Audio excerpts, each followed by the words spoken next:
Welcome to Water Talk with Paul the Waterman, brought to you by Water Pros. Paul the Waterman is Colorado's expert on all things related to the water we use and drink in our homes. Have you ever thought about where your water actually comes from? Is it safe to drink? Is it harmful to my health, my skin, or my hair? Paul the Waterman knows water, and he has the answers. So get ready to talk to the Waterman yourself right now. Call in with your questions to talk with your host, Paul the Waterman.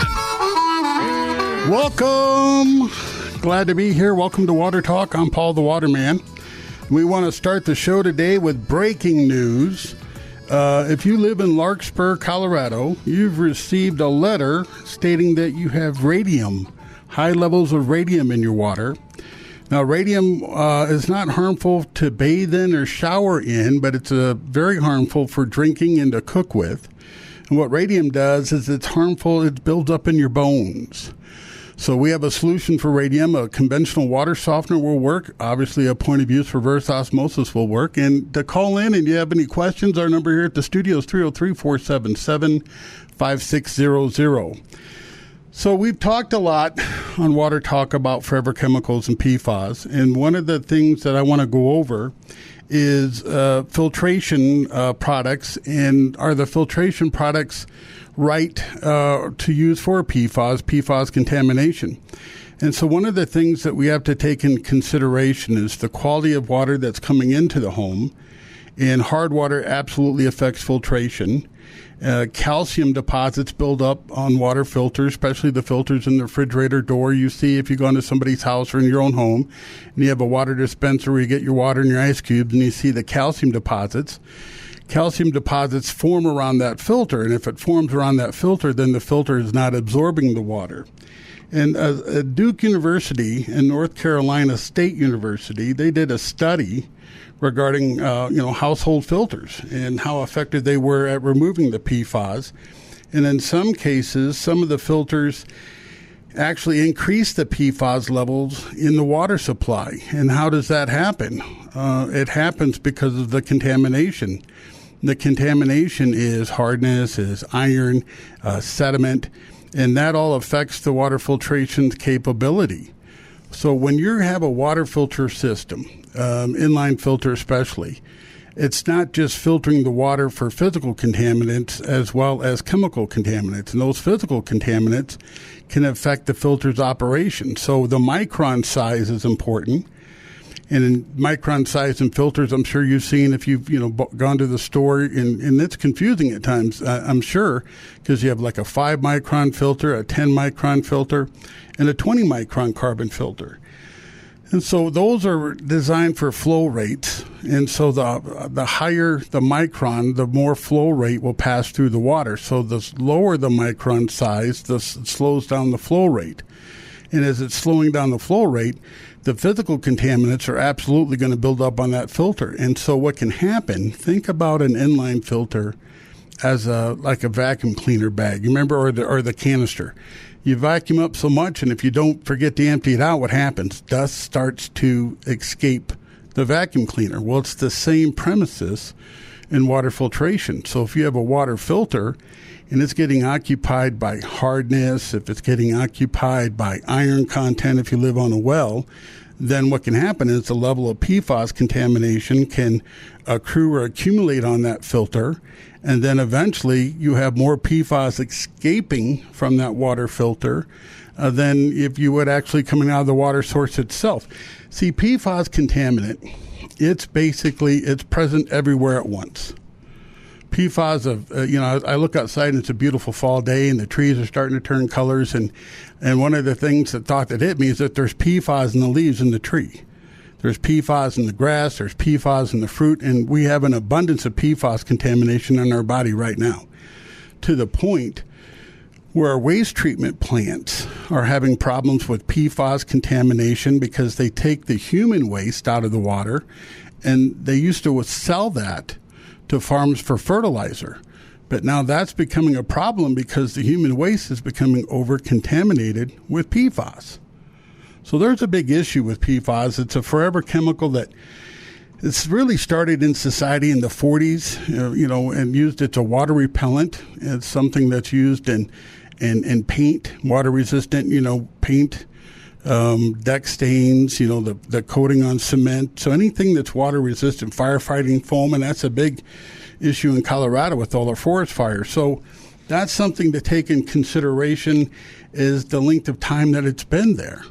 And so if it's been in our society since the 40s, it's absolutely to the point now where it's just everywhere all at once. And it's important for us to realize that the PFAS contamination, because it's in their environment and it's everything that, that we eat and the food that we drink, now, we have to take advantage of technology and filter it out ourselves. And the technology to remove PFAS contamination starts with a point of use reverse osmosis drinking water system for sure.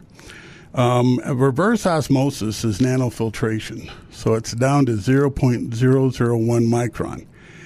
And one of the things that kind of caught my attention earlier in the PFAS discussion last year was when the EPA wanted to break it down to a minimum contamination level of 4 part per trillion. Now 4 part per trillion is very small. Think about that. And so at 4 part per trillion in the beginning of 2023, when they started the webinars, that was the EPA recommended limit.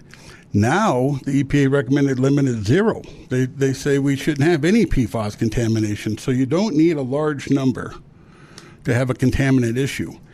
And I think that's the same evident with microplastics, for example. Look how tiny microplastics are and how that can affect everything that we do in society today. And I mean microplastics in the drinking water, microplastics in the food. Microplastics are also in contamination of the human body as well. So those are, a couple things to think about regarding contamination concerns. Now, if you're looking at filtration ideas, activated carbon is one of the most overused filter medias in the market today. Everybody has a carbon filter from, like I mentioned, the filter in the refrigerator. You have a carbon filter in that pitcher. You have a Brita pitcher, or if you live in Denver, they sent pitchers to you to use with inline filters because, the lead in the drinking water. And all those filters are you have to, are they certified for PFAS contamination removal? And that's something that, you first used to think it was a broad spectrum. If it was a carbon filter, it would work. But now they're saying that your PFAS removal, your filter should have a certification on the packaging of NSF 53 or NSF 58, and that's for PFAS reduction. So this is all really brand new information. So it's something that, when we're looking for drinking water and drinking water filters, now we have to make sure that we have a filter system that's designed to remove the desired contaminant we're looking for. So it's not just chlorine, taste, and odor anymore. And that's normally what carbon filters were originally designed for, were for high flow rates and to reduce the taste of chlorine. Now we have to have, filters to, not only reduce the taste of chlorine and remove chlorine, but also, the PFAS. One of the things that you have to take in consideration is, the population growth in the metro area and the water resources that we have available to us.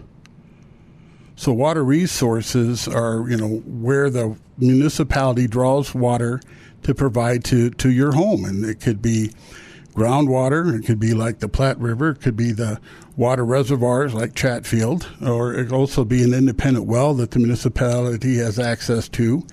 And so you saw those big, if you drive in Aurora off of Smoky Hill, like Smoky Hill and Buckley, you see those big holding tanks, storage tanks for water supplies. That's exactly where water goes. And water is treated with a combination of chlorine and ammonia as a disinfectant. So now we have chlorine and ammonia that's sanitizing the water on top of the additional sanitation that's done in water resources at the treatment plant itself. So once they take the raw sewage out of the water, there's a handful of chemicals that's being introduced to the water as a sanitation process, and the byproduct of sanitation is trihalomethanes and dioxins, and those are harmful, to us as well. So, just in the short minutes, we've talked, today we've had the PFAS issues that we wanted to, recap. We'll definitely get into microplastics. We're definitely going to get into pharmaceuticals, but then we have the byproducts of the disinfection of the water, which is also trihalomethanes and dioxins. So those are something, contaminants that we want to get rid of as well. So when you're looking at proper water filtration, what do you want to consider?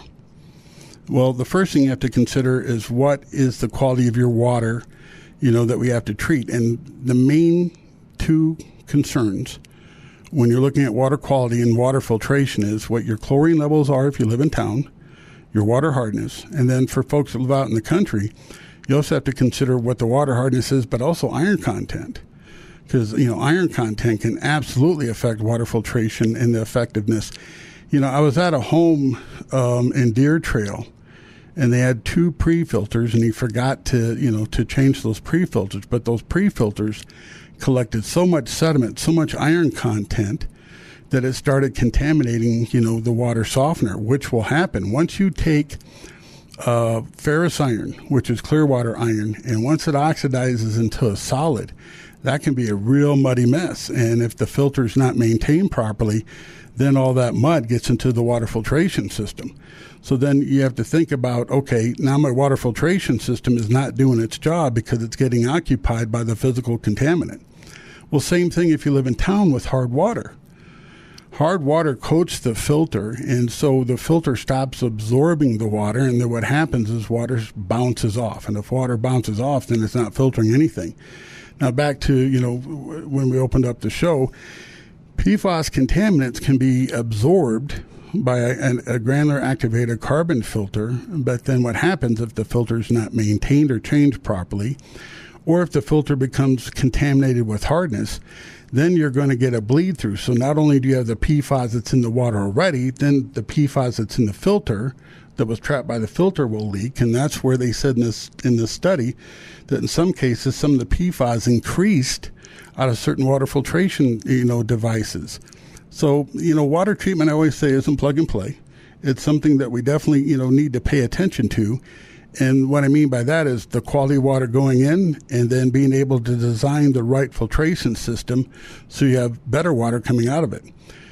With hard water calcium carbonate as a liquid, when it oxidizes and it converts to a scale, that's where the water softener removes it. See, water softening resin removes the hardness as a liquid. And then what the water softening salt does is water softening salt is a detergent, and it causes the filter media to release all the hard water that it's captured. So think of water softening resin that has a negative charge, and the water hardness molecule is a positive charge. So it attracts. It's like a force field. It's like gravity. And then what the saline solution from the water softening salt, that neutralizes it, and then everything is sent down the drain. So the byproduct of a water softener is sodium bicarbonate. It's baking soda. So you never have raw salt in the water from a water softener. And you never have raw salt coming out of a water softener that could affect a septic system for those that live out in the country. A couple things to think about.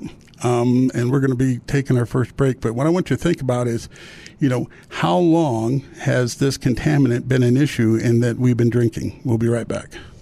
Safe drinking water from your tap is no longer a guarantee. Some cities have even sent out warning letters and flimsy filters to put on water pitchers. Hello, I'm consumer advocate Tom Martino. Turn to Water Pros for the solution. Get all the delicious, healthy, purified water you can drink. Never buy bottled water again. The best under-sink filtration triple filter with reverse osmosis. Under $1,000 fully installed. Unbelievable. WaterPros.net. 303-862-5554. What's in your water? Are you concerned about drinking hormones, antibiotics, or dangerous chemicals? Paul the Waterman here from Water Pros. Don't wait to be sure your water is free from those contaminants. Have our professionals help with affordable solutions. Visit waterpros.net today. Water Pros is proudly military owned and operated, all products made in the USA.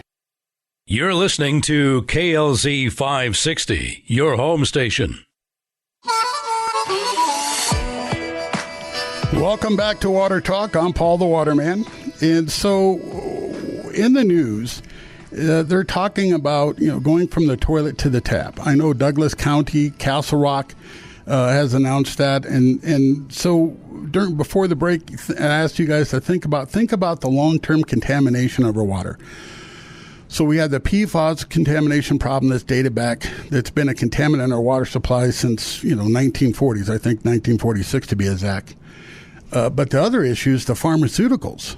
Now, pharmaceuticals have been well known as a contaminant problem. I know they first talked about it in the 1970s, but in the 1990s is when they first started publication articles regarding the concern of pharmaceuticals. Now, I say this because it's from 30 years to 40 years till today, from the 70s till now, pharmaceutical contamination, I think, is something that's been building up. And so when you dump a pharmaceutical in the water, if you go from the toilet right to the tap, then what you're doing is you're taking Mother Nature out of the course of trying to help filter the water. Meaning, if a water district takes the wastewater after they remove the human waste particle from it, they dump it back down into a lake, they dump it back down to the Platte River, they dump it maybe on the ground that goes absorbed on the ground back to into the aquifers. During that process, Mother Nature can help with destroying certain pharmaceutical contaminations. But when you eliminate that and you're going right from the toilet right to the tap, only thing you're doing, in my opinion, is increasing the contamination concerns, plus on top of all the other chemicals that they put in the water supply as a sanitizer, as a detergent, as a cleaner. So now when you're talking about going from the toilet to the tap, I think the PFAS concern is a major issue because, obviously, if we're not removing the PFAS, they're going to accumulate at a higher level. It only makes sense to me.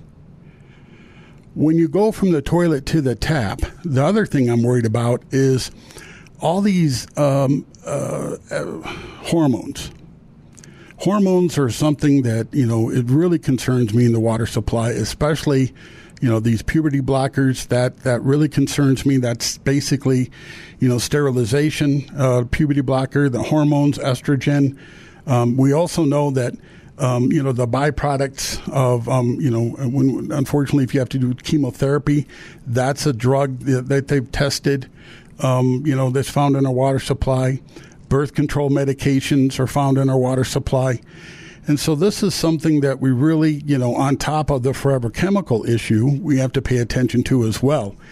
So it's really important for everybody to think about using the reverse osmosis drinking water system for not only cooking, but also for drinking. And it's really simple. It's a product that goes underneath the kitchen sink. You have a separate faucet, and it's a 3-stage filtration process. Making it nanofiltration at 0.001 micron allows it to be small enough to, reduce 96%, 98% of all those unwanted contaminants that we don't want. But the other thing that's really important is thinking about the long-term effects. So if we start talking about drinking water contamination and thinking about the bigger picture, and the bigger picture is if this contamination, let's just, for discussion purposes today, let's just say that really started in the 1970s. So, we're getting close to 55 years of, pharmaceutical contamination, over 55 years of PFAS contamination. And so it's at the point right now where PFAS, or everybody right now in the human body has PFAS contamination. I guarantee it. And, how many cases of thyroid disease have increased because of PFAS contamination? That's something that, is something to think about. How many other cancers are, increasing, especially in young people, if that's because the contamination in the water supply.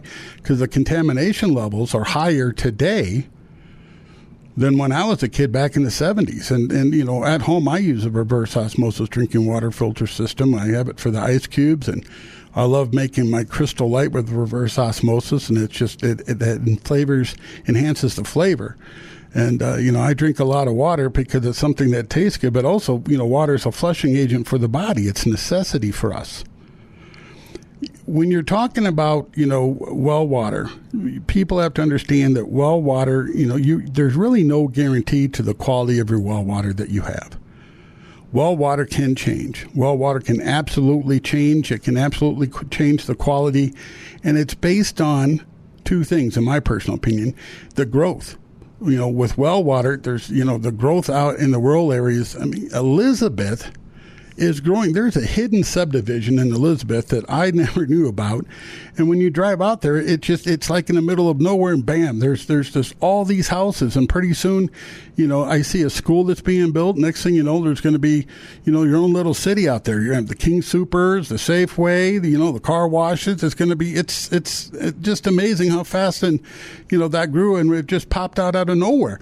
Where the water supply, is obviously they're getting the water supply from digging a community well, right? There's a water district, and so the water resources are going to feed that community.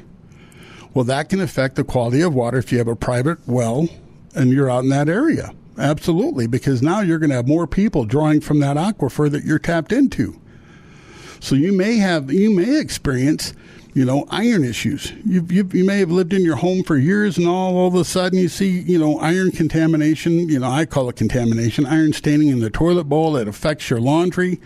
Can affect the taste. Sulfur is another thing that can be affected.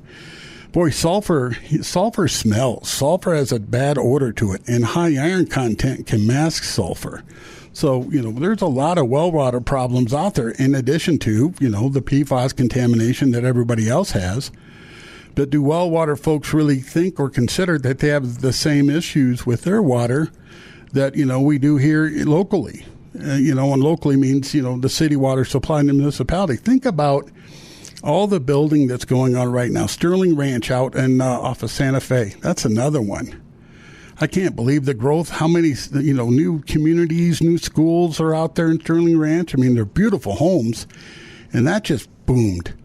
Same thing, the same, water source they're sharing. And so, I'm sure the Chatfield Reservoir, feeds those locations. The same, with, really short, off of Santa Fe, you're real close to Castle Rock. So everybody, is using the same underground aquifer when they're drawing the water supply. So the water supplies large communities. And I think that's why Douglas County is talking about going, from the toilet to the tap, because there's only so many water resources that are there that are available. And it becomes pretty expensive to try to, maintain a water filtration, water system. And water filtration, let's talk about that. Water filtration from a municipality. I'm a stickler for terms. One of the things I'm a stickler about is when somebody that's in a water filtration plant and they're interviewed on the news and they talk about purified water. You know what purified water to me is? It's reverse osmosis. It's water that has absolutely nothing in it. So I don't think a municipality can say they give their customers purified water. I think that's an irresponsible term. I think it's a false sense of security, especially with the PFAS contamination, because we know they're not dealing with PFAS contamination. We know right now they're absolutely not doing it. And the EPA has put standards for PFAS contamination, and it originally went from 4 parts per trillion, but now they're stating, okay, it should be 0. And if it's 0, how and what are they going to do to achieve that goal? They're going to be mandated here pretty soon to give us water that meets the EPA standards. Speaking of EPA, I heard last week that the Biden administration gave a grant, I think it is, of $25 million to clean up lead pipe.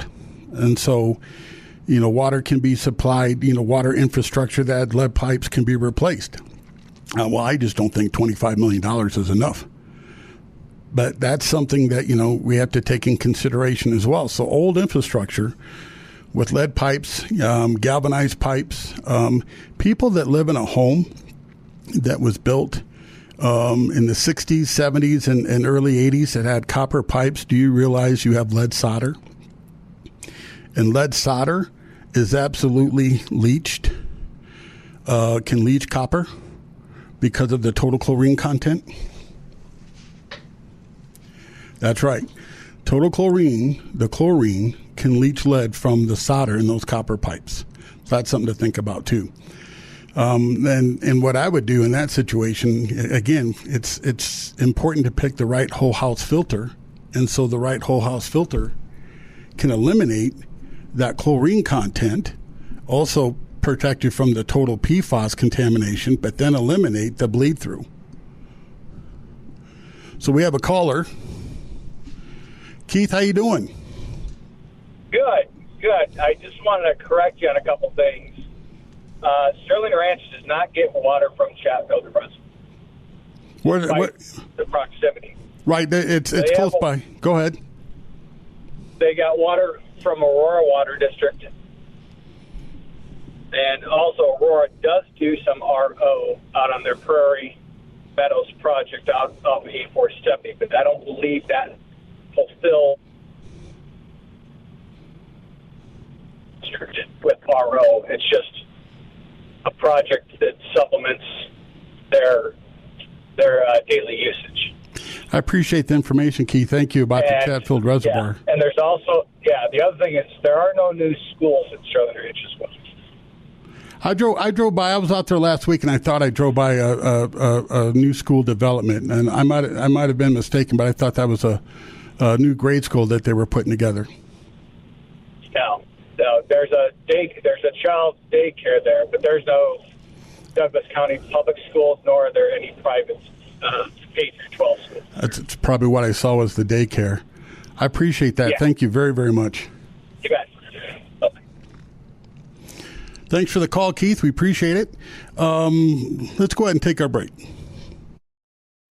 Hello, Paul the Waterman here for Water Pros. In the last 6 months, you've received letters from your local water company regarding the dangerous forever chemicals in your water. Several local news television outlets have done segments on the dangers in our drinking water. Trust me when I say pharmaceuticals are the next issue. Water Pros employs the latest technology and an expertly trained staff to help you with hard water and mitigating forever chemicals. Full home solutions starting at $21.95 installed. Book your complimentary water test now at waterpros.net. That's waterpros.net.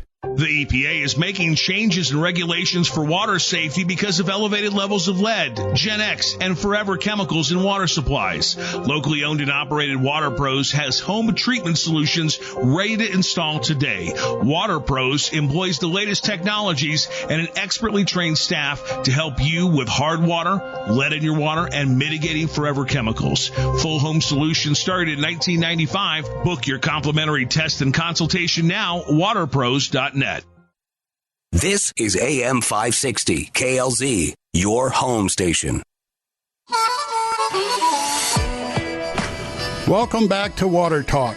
I'm Paul the Waterman, and I want to thank Keith for calling. Listen, if anybody out there has a comment, if there's something that you can add that helps us, please feel free to give us a call at 303-477-5600. I appreciate all comments. Questions. If you got an existing water filtration system at home and you want to call and you have a question about its functionality or operation or programming, feel free to give us a call and we'll definitely help you out, here on the show. So back to, the PFAS contamination and, the responsibility of municipalities meeting the EPA standard for reduction of PFAS. Another filtration media that can remove PFAS is anion exchange resin. Anion is an opposite charge resin than cation resin. And anion resin is very effective at removing the PFAS contaminant. It also can remove fluoride, removes nitrates.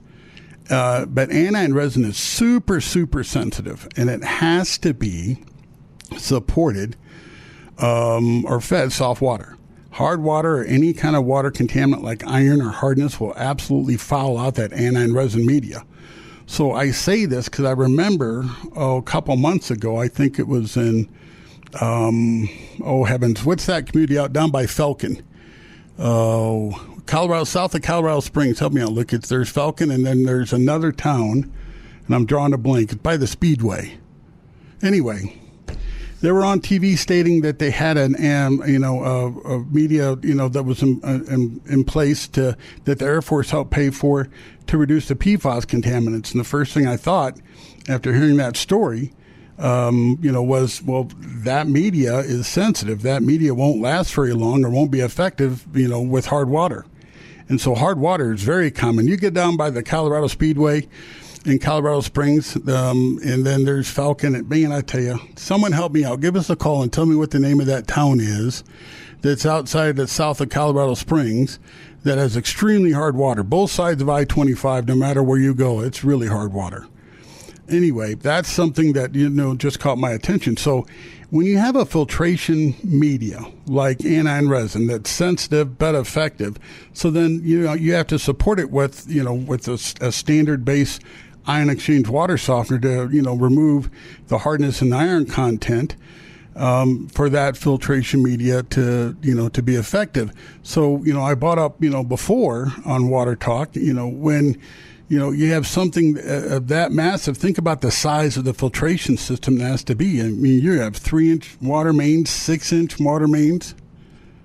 It's Pueblo. No, Pueblo is further south. It's just outside of, I can't believe it. There's Falcon. There's a name, and it's going to hit me probably after the show today, and I can't believe I can't remember it. But it's just south of the Springs on I-25 before Pueblo.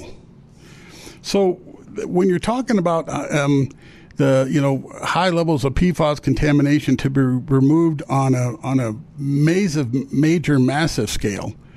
The other concern is when that media becomes exhausted, what are they going to do with it? When you have filtration media that's contaminated, you're going to want to incinerate it. You're not going to want to put it in a landfill because then all you're going to do is introduce that contamination right back into the water supply anyway. Same thing when you're talking, point of use water filtration systems. When we throw away a filter, that basically goes right into the landfill, doesn't it? So when we use our own point of use water filtration systems and we have a reverse osmosis and we're using it to get out the pharmaceuticals, we're using it to get out the PFAS, eventually that filter system, those filters are going to have to be replaced. They don't last forever. Let's talk about this real quick. That's a thought that just hit me. And I used to say an average lifespan of a reverse osmosis filter could last 3 to 5 years. And, now I'm wondering, with all this contamination issue that we have, should we change them sooner? That's a question that I have. With reverse osmosis, we're not just dealing with pharmaceutical contamination, with PFAS contamination, and they're absolutely not designed to deal with hard water contamination because hard water can absolutely cause, them to malfunction. A caller suggested it was either security or Y-field. Security. Thank you, caller. Thank you for helping out. I love our listeners. Thanks. Thank you. I'm going to be able to sleep at night peacefully now because I. Thank you. So with reverse osmosis, I did. I used to could last 3 to 5 years, but think about all the contamination issues. So all right, so now we got pharmaceuticals, we got PFAS, and then there's the microplastics. I mean, the microplastics are something that's been around forever, but we just haven't known about it. Isn't that amazing, though? Have you thought about this? How many contaminants have been around that they haven't told us about? And now all of a sudden they're letting us know. So that just makes you wonder, what else is there?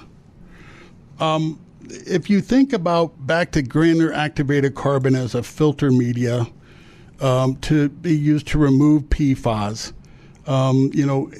activated carbon is commonly used to absorb natural organic compounds. So it's originally designed as taste and odor. That's exactly what they're. And the thing that gets me, though, is when I go to homes that live out in the well and they have, carbon filters. And carbon's the most overused filter media in the market today, but they're not designed for well water to remove iron content. And I see that all the time. And I just mentioned that house that I went to in Deer Trail. So, you have a carbon filter. So carbon is going to slow the flow rate of the water. And as it slows the flow rate of the water, if you have iron content in the water, it's going to oxidize. It's going to convert to a solid.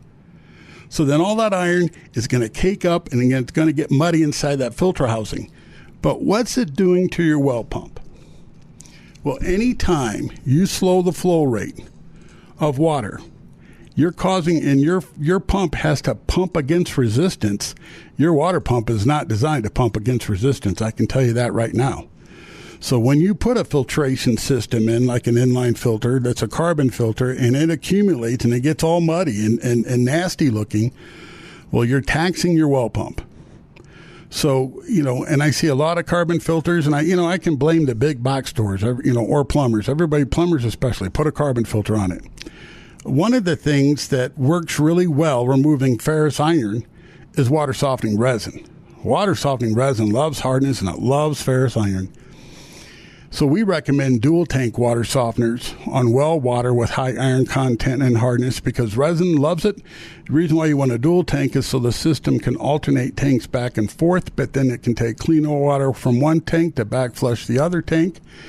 And, that's the secret, using clean water. So then you have eliminating the iron and you eliminate the hardness, and then with your reverse osmosis, it's fed soft water, and so the RO can filter out the other contaminants. So, back to, what I was just talking about, I'm really rethinking with all the contamination issues we have, should we change the RO filters, once a year based upon the PFAS, based upon the, pharmaceuticals, based upon the microplastics? And you have to take all that in consideration. See, you know what an RO membrane is? An RO membrane is nanofiltration, right? It's 0.001 micron, but think of a roll of paper towels. It's wrapped in layers. So every layer that the water goes through, the greater the contamination reduction, okay? So, think about it. So now, look what the RO has to deal with. It has to deal with the total chlorine content, trihalomethanes and dioxins, deals with pharmaceuticals, deals with the PFAS and the microplastics. And the PFAS, here's another thing. Holy cow, think about this. When we started the PFAS, story and started bringing it to, everybody's attention, they were talking about 4 known main contaminants that made up the PFAS family.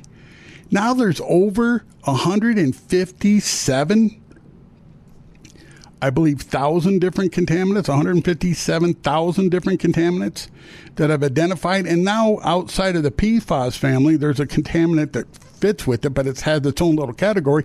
It's called Gen X contaminants. It's amazing to me how fast the PFAS contamination family grew. And again, the EPA mandated, back in 2023, during the webinars we sat in last summer and listened to, they wanted everything to be, reduced down to 4 part per trillion. Now, the standard back in the day was 17 part per trillion. Now, think how small this is. This is a part per trillion. 4 part per trillion, and not to the point, a year later, here in 2024, they recommend 0. Same, by the way, with that contaminant, that's because of the sanitation process, just because of the chlorination, chloramine process of the water, mixed with organics in the water, create the carcinogens trihalomethanes. They're saying that trihalomethanes should be 0. Now, the World Health Organization back in the 90s was screaming out loud to anybody that would listen that trihalomethanes and dioxins were harmful, and that's something that is absorbed through our skin. Talking about being absorbed through your skin. I'll tell you, I was at a house in Longmont in the high chlorine content. I don't know why. Louisville, Longmont area, they have really extreme high chlorine content. If you live out in that area, I definitely recommend you get a whole house filtration system, because think about this. That high chlorine content is in the hot water heater. And if it's in the hot water heater, you're breathing that in the steam when you're taking a shower. You really are. Chlorine kills cells immediately on contact. That's what it does. So if you're taking a nice hot shower and you live in that Longmont and Louisville area, you have high chlorine content. I mean, I'm not even kidding you. It's extreme. To the point, if you have a swimming pool, a 0.5 part to 1 part per million is usually ideal for chlorine for disinfectant from the swimming pool.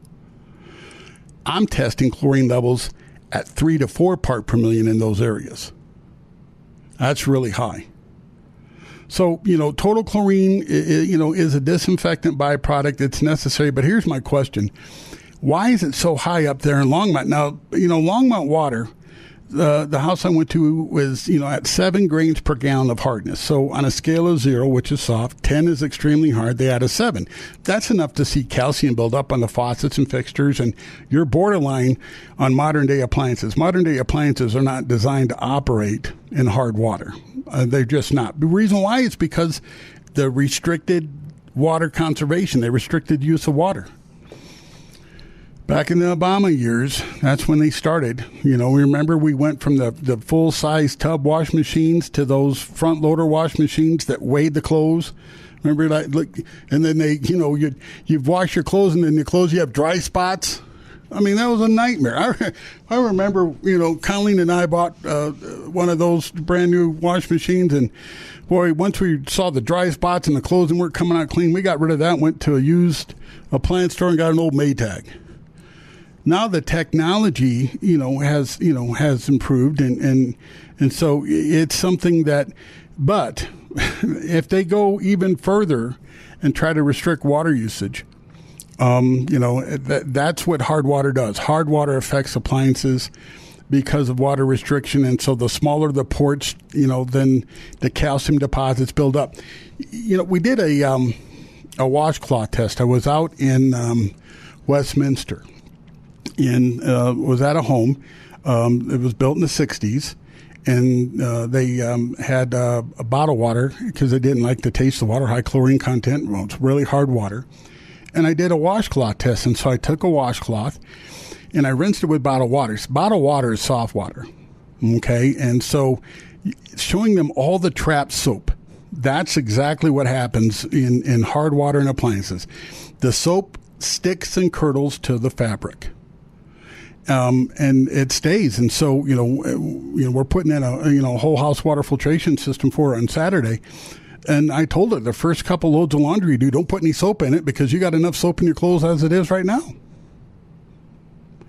One of the things that we want to consider in the grand scale of things is eliminating the contamination footprint. And the contamination footprint also comes from soaps and cleaning products. And if we can cut that back, because that soap and cleaning products also add to water contamination. There's a 1,4-dioxin is a contaminant that it's not a registered contaminant with the EPA, but it's something that they're looking at, and that's being found in our soaps and shampoos. So don't be surprised if there's going to be other contaminants that are going to be introduced to us. It's something that's not because they're brand new. It's something that's always been in the water. They just haven't considered it as a contaminant that has to be dealt with as far as a standard of deduction, if that makes sense. With water filtration, I always say it's not plug and play. And if you think about the grand scale of water we use, we have water that we bathe in, we clean in, the water that we drink in. And it all matters. And so when we use cleaning products, what kind of products are we using to clean up after hard water? What do we use to break down the calcium that's on the shower head, that's on the faucet? We use an acid, CLR. Think about that. We're using an acid. And there's folks that wear, when I was in the Army, they called them MOP suits. And those were suits that we use for, chemical contamination warfare. And, folks are dressing up like in a MOP suit. They got rubber gloves, they got a mask, they got goggles on, and they're scrubbing down trying to get all the soap scum. Soap scum is trapped by hardness. And so you got to dissolve it. You're using an acid. Well, don't you think that also is contaminating our water supply? I mean, there's just such a wide range of contamination issues that we really have to think outside the box. So a water softener stops certain contaminants from happening. We'll be right back. The EPA is making changes in regulations for water safety because of elevated levels of lead, Gen X, and forever chemicals in water supplies. Locally owned and operated Water Pros has home treatment solutions ready to install today. Water Pros employs the latest technologies and an expertly trained staff to help you with hard water, lead in your water, and mitigating forever chemicals. Full home solutions started in 1995. Book your complimentary test and consultation now, waterpros.net. With forever chemicals in your water, it's crucial to think about the quality of your water. Paul the Waterman here for Water Pros. Be sure your water is safe with affordable solutions from Water Pros. Visit waterpros.net today. Water Pros is proudly military-owned and operated. All products made in the USA.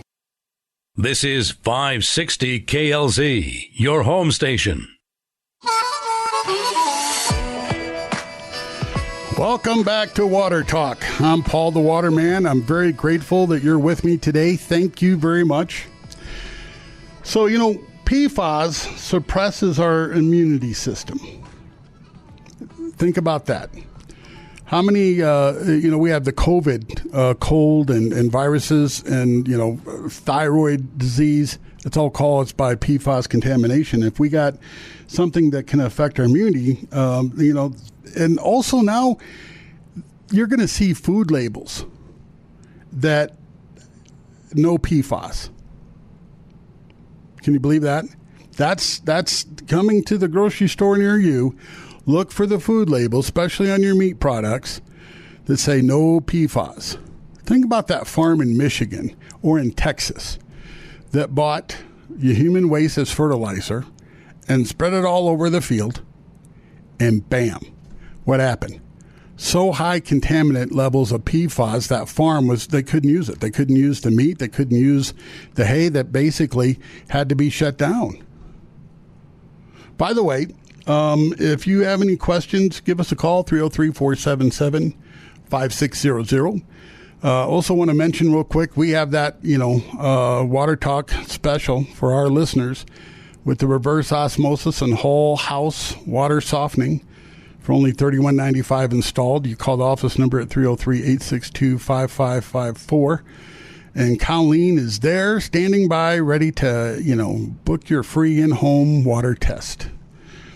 Now, when we talk about PFAS as a toxic chemical that's difficult to remove from the environment, and a forever chemical meaning this contamination is present everywhere at once. That's exactly what it is. It's everywhere at once. Same as microplastics, everywhere at once. And pharmaceuticals are right there, everywhere at once. I'm telling you, we've only hit the tip of the iceberg, and I'm waiting for them to release numbers that are going to shock us regarding pharmaceutical contamination. I really believe in my heart, especially if we go to this reusable water. I'm really concerned. Antibiotics, think about it. Antibiotics are everywhere.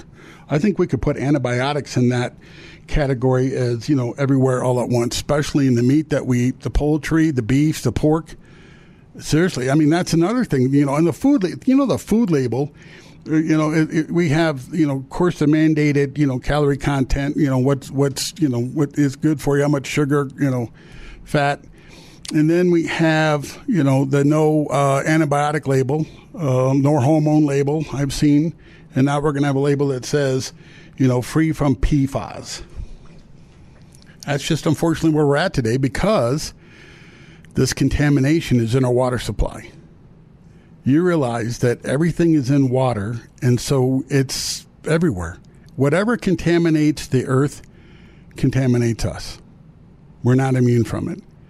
And so if you see a contaminant, how does it get into the animal? Well, antibiotic that's obvious. That's because they treat the animals with antibiotics, and so it's spread to us. The PFAS are, in the food that the animals eat, it spreads to us. The PFAS are in the water that the animals drink, it spreads to us. So that's something that, we have to start somewhere. One of the things, this election season I was talking about is they should give tax breaks for water filtration systems. Don't you think, Luke? That'd be a smart idea. I think so. I think we should get a tax break for water filtration, especially, and think about this. Now, I'm not for government handouts. However, when low-income folks, if they can't afford insurance, they go to Medicaid, Medicare. And so, I think, and what's your thoughts, Luke? Don't you think they should have some sort of Medicaid subsidy that help with the reverse osmosis system? I think it would make sense. I think so. Everybody needs to have clean water. Everybody deserves to have clean water. Water is something that we all have to pay for. No matter where you live, you're paying for your water. And so, there is the Clean, Safe Drinking Water Act, but that only goes so far. And, we're only going to know what's in our water when they start becoming truthful about what's in the water.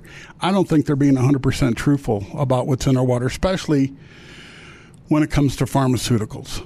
Absolutely not. I have a concern, that someday, it's going to be, a whammy where they're going to release, water contamination, pharmaceutical level, and, municipalities is going to be no longer able to use that water source. In Maine, the state of Maine has banned the usage of sludge-based fertilizers in the environment. So then the question is, what are you going to do with all that sludge that you get out of the septic system? What are they going to do with it? What happens? And when you start talking about, contamination of sludge and PFAS, now sludge is the human waste that they take out of the sewage plant. And if it's contaminated with PFAS level to the point where they can't sell it as fertilizer, what are they going to do? Are we going to have a big mountain that we're going to look out someplace and a big mountain of Mount Sludge? I mean, it's not funny. I mean, it's scary. Or are they going to incinerate it? They're going to have to, what's going to happen? I don't know. I mean, these are questions that we really have to start getting answers for in a plan. That's what we need. We need a plan. We need a smart solution. So if we incinerate here, so Luke, help me out here. If I incinerate something, doesn't that smoke still carry the toxin? You're just transferring it into the air now. That's it. So I mean, what's the right way to get rid of this contaminant? I'll tell you.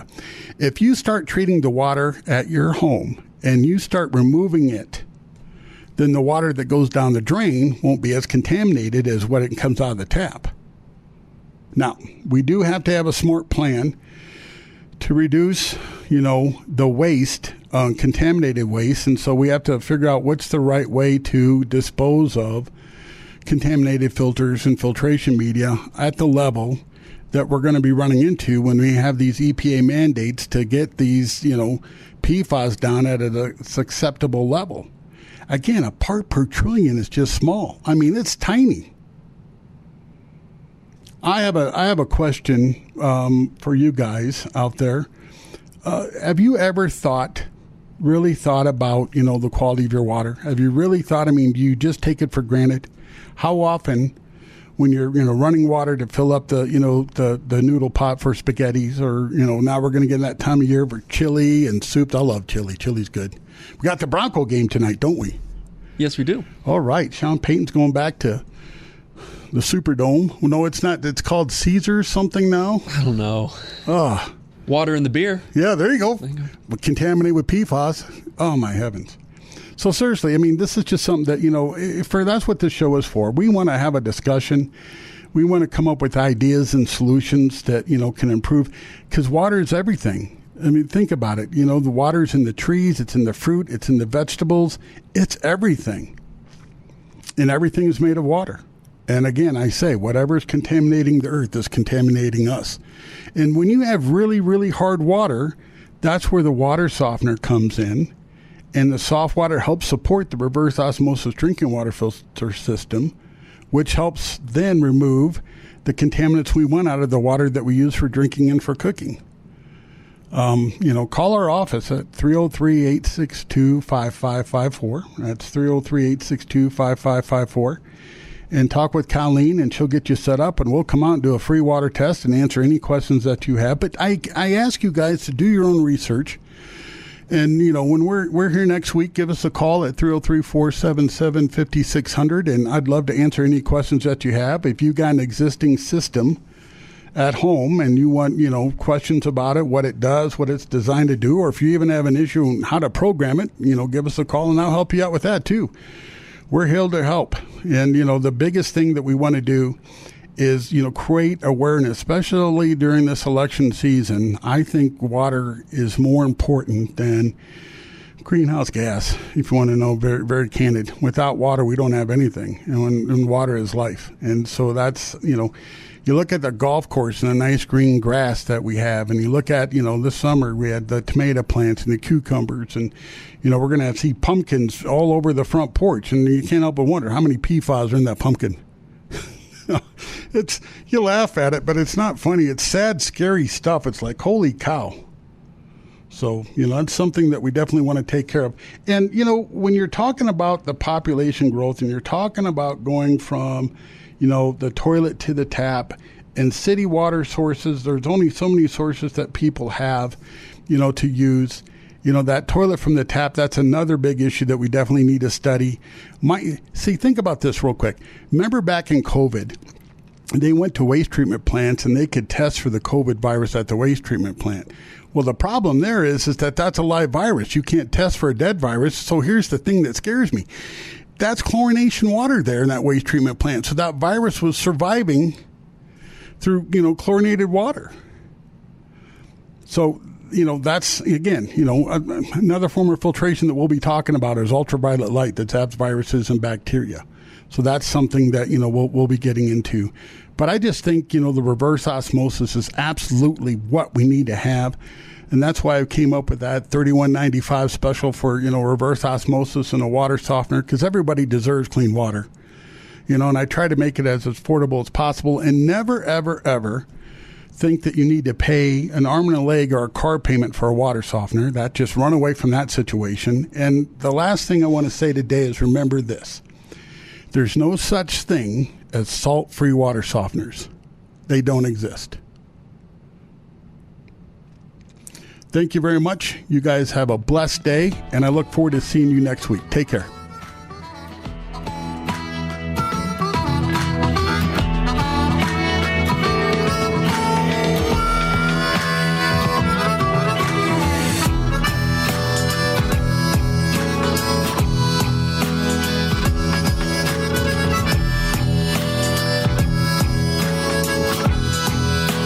Remember to reach out to Paul the Waterman with your questions and water filtration needs, and be sure to tune in to Water Talk Thursdays at 2 p.m. to talk with Paul. And for more information, find him on the programming page at klzradio.com.